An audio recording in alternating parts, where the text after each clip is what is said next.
Hello students, स्वागत है आपका हमारे स्टडी व्यू एजुकेशन चैनल में। आज अपन डिस्कस करेंगे राजस्थान। जैसा कि आप मैप देख रहे हैं कि राजस्थान के अंदर जो अपना नया राजस्थान बन गया है उस पर डिस्कशन करेंगे कि राजस्थान के अंदर प्राचीन टाइम में जो अपने 50 जिले आप देख रहे हो इनको किस किस उपनाम से जाना जाता था। स्टूडेंट्स, जो अपने ये जिले बने हैं अभी जो प्रेजेंट में आप राजस्थान में देख रहे हैं उन जिलों का प्राचीन टाइम में इनका उपनाम हुआ करते थे। ठीक है, तो एग्जाम के में पूछा जाता है कि मेवाड़ में कौन कौन से जिले आते थे, मेवात में कौन कौन से आते थे, बागड़ में कौन आते थे, मांड क्षेत्र कौन सा था, है ना, इनको पूछा जाता है। तो अपन आज इसी पे डिस्कशन करेंगे। और स्टूडेंट्स, वीडियो शुरू करने से पहले या सेशन को शुरू करने से पहले आपसे रिक्वेस्ट है कि यदि आपने हमारे स्टडी व्यू एजुकेशन चैनल को अभी तक सब्सक्राइब नहीं किया है तो प्लीज सब्सक्राइब कर लीजिए, क्योंकि हम हमारे चैनल पर जो अभी सीईटी एग्जाम होने वाला है या फिर राजस्थान के अंदर जो भी वैकेंसी आने वाली है, हम प्रीवियस ईयर में क्वेश्चन जो भी आए हुए हैं राजस्थान से संबंधित, चाहे उसका कल्चर हो, चाहे हिस्ट्री हो, चाहे आपका ये ज्योग्राफी हो, जहां से भी राजस्थान से क्वेश्चन पूछे गए हैं, जिस टॉपिक से पूछे गए हैं, हम उनका पूरा कवर अपने चैनल पर करवा रहे हैं। टेलीग्राम का लिंक आपको हमारे वीडियो के डिस्क्रिप्शन में मिल जाएगा, तो आप हमारे टेलीग्राम चैनल को भी ज्वाइन जरूर कर लीजिए। शुरू करते हैं आज का सेशन। तो स्टूडेंट्स, सबसे पहले मैं आपको थोड़ा सा ओवरव्यू बता देती हूँ। ये जो अपना राजस्थान का सुंदर सा मैप देख रहे हैं, ये इंडिया में और कौन से स्टेट हैं जिनसे अपनी सीमा साझा करते हैं और पाकिस्तान के साथ जितनी सीमा साझा करते हैं वो कितनी करते हैं, मोस्ट इंपोर्टेंट है, हर एग्जाम के अंदर पूछा जाता है। तो स्टूडेंट्स, श्री गंगानगर से लेकर के बाड़मेर तक, ठीक है, श्री गंगानगर से लेकर के ये बाड़मेर तक यहाँ का जो इलाका है ये अपना पाकिस्तान के साथ चेंज करना, पाकिस्तान के साथ सीमा साझा करते हैं कितनी, 1070। तो हमसे पूछा जाता है कि राजस्थान के ऐसे कौन से जिले हैं जो इंटरनेशनल लेवल पर, जो इंटरनेशनल लेवल अंतर्राष्ट्रीय सीमा बनाते हैं। ठीक है, अंतर्राष्ट्रीय सीमा बनाते हैं। तो श्री गंगानगर, अनूपगढ़, बीकानेर, यहाँ पे जैसलमेर, फलोदी भी आएगा, ठीक है, फलोदी भी आएगा, फलोदी, जैसलमेर और बाड़मेर। ठीक है, ये चीजें हैं, ये जितने भी जिले हैं ये पाकिस्तान के साथ अपनी सीमा साझा करते हैं। यहाँ देखिए, गंगानगर और हनुमानगढ़ जो है पंजाब से सीमा साझा करते हैं और कितनी करते हैं, 89। ठीक है, इसके बाद हनुमानगढ़ से लेकर के चूरू, झुंझुनू, नीम का थाना और कोटपुतली, बहरोड आ जाएगा, खेरथल, तिंजारा आ जाएगा, है ना, और इधर से क्या आ जाएगा, दीग आ जाएगा। ठीक है, ये हरियाणा से सीमा साझा करते हैं और कितनी करते हैं, 1262। ठीक है, 1262 करेंगे। फिर इधर से डीग आ जाएगा, भरतपुर आ जाएगा और ये धौलपुर आ जाएगा। अब ये किससे सीमा साझा करेंगे, यूपी से करेंगे, कितनी, 870 किलोमीटर, ये किलोमीटर में, ठीक है, किलोमीटर में है धौलपुर। अब क्या है, यहाँ धौलपुर से लेकर के एमपी है, एमपी कितनी सीमा साझा करता है राजस्थान के साथ, 1600 किलोमीटर। ठीक है, 1600 किलोमीटर करता है। और एमपी के 10 जिले हैं जो राजस्थान के साथ सीमा साझा करते हैं, ये एमपी के हैं, और 10 जिले ही हैं जो राजस्थान के हैं जो वो भी एमपी के साथ अपनी सीमा साझा करते हैं। धौलपुर, करौली, सवाई माधोपुर, कोटा, बारा, झालावाड़, चित्तौड़गढ़, प्रतापगढ़ और बांसवाड़ा। तो यहाँ तक क्या है, एमपी है जो अपनी राजस्थान के साथ 1600 किलोमीटर सीमा साझा करता है। अब देखिए, बांसवाड़ा, डूंगरपुर, उदयपुर, सिरोही, सांचौर और ये बाड़मेर भी यहाँ है अपना गुजरात। ठीक है, गुजरात है, और गुजरात कितने किलोमीटर सीमा साझा करता है राजस्थान के साथ, तो वो है 1022 किलोमीटर। ठीक है, इन बातों का आपने ध्यान रखना है। स्टूडेंट्स, ये बाड़मेर जो है, इधर बाड़मेर जो है ये गुजरात के साथ भी सीमा साझा करता है और पाकिस्तान के साथ भी करता है। तो अपने राजस्थान के अंदर ऐसे 2 जिले हैं जो अंतरराष्ट्रीय सीमा भी बनाते हैं और अंतरराज्यीय सीमा भी बनाते हैं। इधर बाड़मेर अंतरराष्ट्रीय सीमा पाकिस्तान के साथ और अंतरराज्यीय सीमा जो है गुजरात के साथ बनाता है। तो आपने इन बातों का ध्यान रखना है, जब राजस्थान का मैप पढ़ते हो तो ये चीजें अपने को ध्यान में रखनी है। ठीक है, तो ये सारी की पूछ लिया जाता है कि यहाँ से यहाँ कितनी सीमा है, उत्तर से दक्षिण की कितनी है, पूरब से पश्चिम कितनी है, वो सारी किसी और वीडियो में मैं आपको बताऊंगी। हाँ जी, अभी देखिए थी कि मैंने आपको राजस्थान के उपनाम बताने थे। ये तो थी बेसिक जानकारी जो अपने राजस्थान के साथ जो सीमाएं साझा करते हैं, जो राज्य और जो लाइन। और ये जो पाकिस्तान के साथ 1070 जो किलोमीटर है जो सीमा साझा करते हैं उसको बोलते हैं रेड क्लिफ रेखा, है ना, रेड क्लिफ रेखा। रेड क्लिफ रेखा क्यों कहा जाता है कि जो ये सीमा रेखा खींची गई थी जब देश आजाद हुआ था 15 अगस्त 1947 को अपना भारत देश आजाद हुआ था, तो रेड क्लिफ नाम का कोई पर्सन था जो अंग्रेजी दूत था, उसने ये लाइन खिंचवाई थी। ये सीमा रेखा उसी की देखरेख में बनाई गई है, इसीलिए इस रेखा का नाम रेड क्लिफ रेखा रख दिया गया। पूछा जाता है कि भारत और पाकिस्तान के बीच में जो सीमा रेखा है उसका नाम क्या है, तो रेड क्लिफ रेखा है इंटरनेशनल लेवल पर।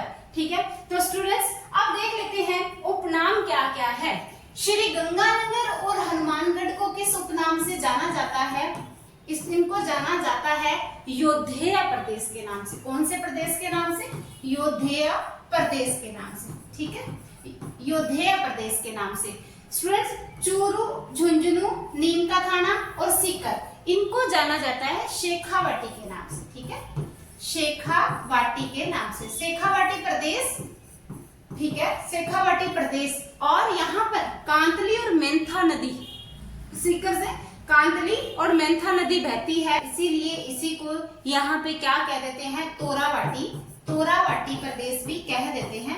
तोरावाटी प्रदेश इसलिए भी कहते हैं क्योंकि यहाँ पर जो यूपी के अंदर था तो तोरा शासकों का यहाँ पे राज हुआ करता था, तो ये यूपी के साथ सीमा साझा करते थे, तो ये पास में जो एरिया था वो पड़ता था, इसीलिए यहाँ पे तोरावाटी प्रदेश भी बोलते हैं। और इसी प्रदेश को चूरू, झुंझुनू, सीकर, नीम का थाना है जो इसी प्रदेश को ही है जो क्या कह देते हैं? बांगड़ प्रदेश भी कह देते हैं। क्या है कहते हैं? बांगड़ प्रदेश कहते हैं। ठीक है, बांगड़ प्रदेश भी इसी का ही नाम है। चूरू, झुंझुनू, सीकर है। शेखावाटी प्रदेश बोले तो चूरू, झुंझुनू, सीकर चला जाना आपने, तोरावाटी बोले तो भी, बांगड़ प्रदेश बोले तो भी। और बांगड़ से याद रखना, बांगड़ प्रदेश यहाँ देखिए, यहाँ इधर क्या है? उत्तर, और ये दक्षिण दिशा में क्या है? माही नदी बहती है, जिसे राजस्थान की कांगो नदी कहते हैं। माही नदी है जो कर्क रेखा डूंगरपुर और बांसवाड़ा में से निकलती है, उसको दो बार काटती है, उल्टे यू के आकार की बहती है। जब कभी नदियां पढ़ाएंगे तब हम बताएंगे आपको। और डूंगरपुर, बांसवाड़ा और प्रतापगढ़, इस प्रदेश को क्या कहते हैं? इनको संयुक्त रूप से इनका नाम पड़ता है बांगड़ प्रदेश। ठीक है, क्या नाम पड़ता है? बांगड़ प्रदेश, बांगड़ प्रदेश बोलते हैं इनको। और प्रतापगढ़ को कांठल, कांठल पूछे तो आपने सिर्फ और सिर्फ प्रतापगढ़ पे ध्यान देना है। प्रतापगढ़ का उपनाम क्या है? कांठल प्रदेश है। इधर क्या है? बूंदी है, कोटा है, बारां है, झालावाड़, इनको हाड़ौती प्रदेश क्या बोला जाता है? हाड़ौती प्रदेश। आपने ध्यान रखना, ये चीजें पूछी जाती है एग्जाम के अंदर कि कौन से जो जिले हैं उनके उपनाम क्या है। ठीक है, इधर देखिए, ये जयपुर है, जयपुर के पास दौसा है ना, ये आसपास का जो क्षेत्र है जयपुर, इनको ढूंढाड़ प्रदेश बोला जाता है। क्या बोला जाता है? ढूंढाड़ प्रदेश बोला जाता है। जयपुर और दौसा इसके आसपास का जो एरिया है।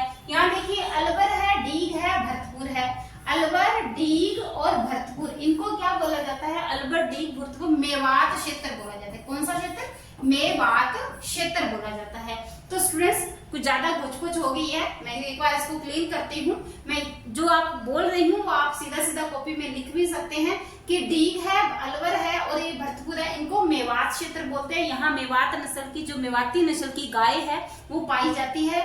ठीक है, और जयपुर जो ग्रामीण है, दूदू है, जयपुर है ना, ये वाला दौसा है, गंगापुर सिटी है, ये किस में आ जाएंगे? अपने ये आ जाएंगे जी ढूंढाड़ प्रदेश में आ जाएंगे जी। ठीक है, जयपुर आएगा तो जयपुर ग्रामीण अपने आप आ जाएगा क्योंकि ये इसी से अलग है। दूदू भी आ जाएगा, दौसा भी आ जाएगा, इनको ढूंढाड़ प्रदेश बोला जाता है। ठीक है, ढूंढाड़ प्रदेश इसका उपनाम है। ये धौलपुर है, जो धौलपुर को क्या कहते हैं? ये डांग वाला इलाका है। ठीक है, डांग क्षेत्र क्यों कहते हैं? क्योंकि जो चंबल नदी है एमपी से निकलती है और यहाँ पे चित्तौड़गढ़ के अंदर 84 नाम गांव से एंट्री करके ये यहाँ से जाती है चंबल नदी। यहाँ चित्तौड़गढ़, कोटा, बूंदी, सवाई माधोपुर, करौली, धौलपुर में होकर के इधर आके एमपी में जाके यमुना नदी बहती है। गंगा यमुना इधर से आते हैं और यहाँ आके सवाई माधोपुर में आके त्रिवेणी बनाती है। और इस धौलपुर को जो है क्या कहेंगे? डांग का, धौलपुर को कहेंगे डांग का राजा। ठीक है, धौलपुर को डांग का राजा कहेंगे और करौली को क्या कहेंगे? करौली को कहेंगे डांग की रानी, डांग की रानी। ये हाड़ौती प्रदेश मैंने आपको बता ही दिया है। इधर देखिए मेवाड़ बोले तो क्या आएगा, उदयपुर आएगा, सिरोही का ये दक्षिण वाला भाग आएगा, सलुम्बर आएगा, चित्तौड़गढ़ आ जाएगा, भीलवाड़ा आएगा, राजमंद आएगा, तो क्या बोलेंगे मेवाड़। मेवाड़ बोले तो क्योंकि चित्तौड़गढ़ के अंदर क्या था, मेवाड़ का चित्तौड़गढ़ के अंदर चित्तौड़ का किला था, मेसा के पठार पे था। तो विशेष अगर मेवाड़ बोले तो सबसे बड़ी बात ये आ जाती है क्योंकि चित्तौड़ है जो बहुत सारे मेवाड़ शासकों की क्या रही थी, राजधानी रही थी, है ना। तो यहीं पर चित्तौड़ का किला था, तो मेवाड़ बोले तो सीधा चित्तौड़ पे ही ध्यान जाता है। तो चित्तौड़ है, भीलवाड़ा है, राजमंद, उदयपुर, सलुम्बर और सिरोही का ये कुछ हिस्सा है जो मेवाड़ प्रदेश में आता था। और ये जो मांड प्रदेश बोले तो यहाँ मांड राजा हुआ करते थे, ठीक है। तो मांड प्रदेश बोले तो स्पेशल जैसलमेर है, और इसका पास वाला पूछ ले तो बीकानेर भी आएगा, है ना। बीकानेर को गजनेर प्रदेश भी बोलते हैं। यहाँ पे गजनेर झील भी है, गजनेर शाही सिक्के चलाए जाते थे, ठीक है। श्री गंगानगर हनुमानगढ़ का मैंने आपको बता ही दिया है, योधेय प्रदेश है, और गजनेर के बीकानेर है जो किसमें जांगल प्रदेश में भी आएगा, ठीक है, जांगल प्रदेश। क्योंकि यहाँ बहुत सारे जंगल ही जंगल हुआ करते थे, इसलिए इनका नाम क्या रख दिया, जांगल प्रदेश रख दिया। सांभर बोले, सांभर कहाँ पड़ती है, सांभर झील अपने कहाँ है, जयपुर के अंदर है। तो डीडवाना, कुचामन और नागौर वाला ये जो प्रदेश है ये किस नाम से जाना जाएगा, सपाल-दक्ष के नाम से जाना जाएगा। तो सपाल-दक्ष या सांभर कह लो या फिर सपाल-दक्ष कह लो, एक ही बात है। सपाल-दक्ष की जो राजधानी हुआ करती थी अहिछत्रपुर हुआ करती थी। अहिछत्रपुर भी इसी को ही बोलते हैं, ठीक है, अहिछत्रपुर भी इसी को ही बोलते हैं। नागौर को अहिछत्रपुर बोलते हैं। और सपाल-दक्ष के अंदर या सांभर के अंदर जो है वासुदेव चौहान ने 1551 ईस्वी के अंदर चौहान वंश की स्थापना की थी, और यहीं पर शाकंभरी माता का मंदिर बनाया था सांभर के अंदर ही वासुदेव चौहान ने, है ना। तो ये थे। अगर आपसे पूछ लिया जाए 56 का मैदान, तो ये प्रतापगढ़ बांसवाड़ा, ठीक है, ये प्रतापगढ़ बांसवाड़ा ये क्या बना देंगे अपने पास, 56 का मैदान, ठीक है, 56 का मैदान बनाएंगे। 56 का मैदान पूछे तो प्रतापगढ़ और बांसवाड़ा। डूंगरपुर के अंदर क्या है, माही नदी आएगी, और इधर से सोम आएगी, और इधर से जाखम आएगी, और ये त्रिवेणी बनाएंगे यहाँ डूंगरपुर के अंदर आकर के। तो इसीलिए ये जो यहाँ से जो ये जाखम नदी है अपनी, ठीक है, ये यहाँ प्रतापगढ़ और बांसवाड़ा में 56 का मैदान बनाएंगे। 56 की पहाड़ियां पूछे तो कहाँ पे, बाड़मेर में है। 56 की पहाड़ियां पूछे तो बाड़मेर में है। जैसलमेर को एक थार का घड़ा भी कहा जाता है, थार का घड़ा भी कहा जाता है। चंदन नलकूप यही जैसलमेर के अंदर है, उसको थार का घड़ा कहा जाता है। जोधपुर ग्रामीण है, जोधपुर है, फलोदी है, नागौर है, डीडवाना, कुचामन, अजमेर है, केकड़ी है। अजमेर को क्या कहते हैं, राजस्थान का हृदय कहा जाता है। अजमेर के नाग पहाड़ से जो लूनी नदी निकलती है, पाली, जालोर, सिजरोई, ये इधर से होके बहती है। तो जहाँ लूनी का बेसिन क्षेत्र है, बेसिन का मतलब होता है कि जहाँ पे लूनी नदी का जो पानी का प्रवाह है, पानी का अपवाह है, वो जहाँ तक उसका पानी बहता है तो उसको क्या कह देते हैं, यहाँ तो था तोराबाटी, ठीक है, तोराबाटी प्रदेश था, क्योंकि तोरा शासक इधर थे, यूपी में रहते थे, तो इसको तोराबाटी कहते हैं, इसको और इसको कह देते हैं गोडवाड़ क्षेत्र। कौन सा, गोडवाड़ क्षेत्र, ठीक है, गोडवाड़ क्षेत्र इसको कह देते हैं। तो ये कुछ उपनाम है। नेक्स्ट वीडियो में मैं आपको और अच्छे से कि गिरवा की पहाड़ियां जो उदयपुर के अंदर है उसको गिरवा प्रदेश कहते हैं। भोमट का पठार इधर सिरोही के अंदर बोराट है, तो बोराट क्या होता है, भोमट क्या होती है, सारी चीजें मैं बताऊंगी नेक्स्ट वीडियो के अंदर। और स्टूडेंट्स, आपने अभी तक हमारे स्टडी व्यू एजुकेशन चैनल को अभी तक सब्सक्राइब नहीं किया है तो प्लीज सब्सक्राइब कर लीजिए, क्योंकि हम हमारे चैनल पर प्रीवियस ईयर में आए हुए क्वेश्चन है उन्हीं को ही सॉल्व करवा रहे हैं, और ये थोड़ी थोड़ी जानकारी है जो आपको साथ के साथ अपडेट भी करवा रहे हैं ताकि आप थोड़ा ज्यादा याद कर लीजिए, है ना। तो मिलते हैं नेक्स्ट वीडियो में। जय हिंद, जय भारत।